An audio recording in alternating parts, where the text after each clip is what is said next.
Donc on change de festivité. On va maintenant s'intéresser à un autre groupe musculaire. Donc c'est les plus importants pour le rugby à mon sens. Ce sont les muscles obliques. Donc il y a des petits obliques et des grands obliques. Ce sont des muscles qui partent des côtes et qui vont aller croiser sur le pubis. Donc ils ont un trajet qui rentre ou qui sort du corps. Et donc on est obligé d'ajouter à la tâche de flexion que l'on avait avec le grand droit une tâche de rotation. Donc premier exercice simple qui va principalement renforcer le petit oblique.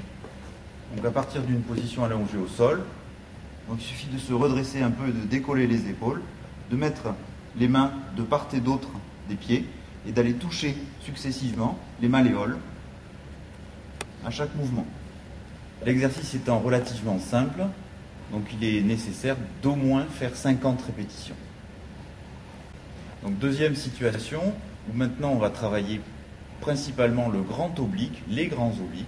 Donc il suffit, comme vu que l'orientation des fibres musculaires va vers le centre du corps, donc il suffit d'essayer de rapprocher en mettant la tête derrière, la main derrière la nuque, donc de rapprocher le coude opposé de son genou.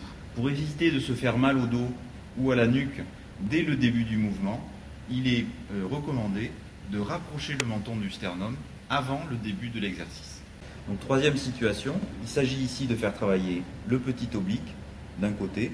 Donc on va essayer de décoller les épaules du sol en amenant les mains vers le haut. Donc dans cette nouvelle situation, on repart sur un travail des grands obliques, donc à peu près dans la même situation que tout à l'heure, sauf qu'on rajoute une tâche de coordination en élevant le membre inférieur en même temps qu'on rapproche le coude.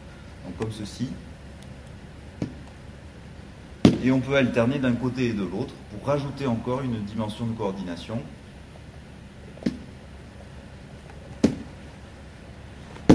Donc on peut utiliser également un ballon. Donc à partir de la position allongée, on va essayer d'amener le ballon le plus loin possible devant. Premier temps. Mais on peut essayer également, en tenant en équilibre à peu près, donc de réaliser des mouvements donc de rotation pure et simple. Enfin, on va changer le point fixe. Donc on utilise les membres inférieurs pour réaliser le mouvement. Et donc on va faire des rotations où on essaye de tenir le ballon entre les pieds. Donc dernière situation un peu plus difficile puisqu'on monte en intensité progressivement. Donc là on va faire travailler le grand oblique principalement sur un banc suédois.